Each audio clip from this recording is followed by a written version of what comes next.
Vote জালিয়াতির প্রতিবাদে সোমবার সকালে দিল্লিতে নির্বাচন কমিশনের উদ্দেশ্যে পদযাত্রায় নামেন ভারতের বিরোধী দলীয় সংসদ সদস্যরা। তাদের থামাতে ব্যারিকেড দিয়ে বাধা হয়ে দাঁড়ায় পুলিশ। এতে ছড়িয়ে পড়ে উত্তেজনা।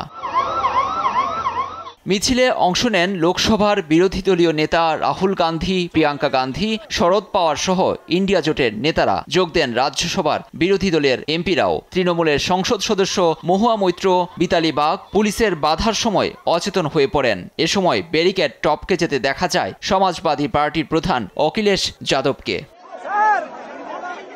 এক পর্যায়ে রাহুল গান্ধী ও প্রিয়াঙ্কা সহ বেশ কয়েকজন সংসদ সদস্যকে আটক করে গাড়িতে তুলে পুলিশ। প্রতিবাদে সড়কে বসে মোদী সরকার বিরোধী স্লোগান দেন বিক্ষুব্ধরা। একে সংবিধান বাঁচানোর লড়াই হিসেবে বর্ণনা করেছেন রাহুল গান্ধী। ক্ষোভ জানিয়েছেন কংগ্রেস নেত্রী প্রিয়াঙ্কা গান্ধীও। क्योंकि सच्चाई देश के सामने है और ये जो लड़ाई है ये राजनीतिक नहीं है, ये कॉन्स्टिट्यूशन की लड़ाई है। कॉन्स्टिट्यूशन को बचाने की लड़ाई है। वन मैन वन वोट की लड़ाई है। डरे हुए हैं, कायर हैं, सरकार कायर है। चोर है भाई, चोर है। इलेक्शन कमीशन चोर है।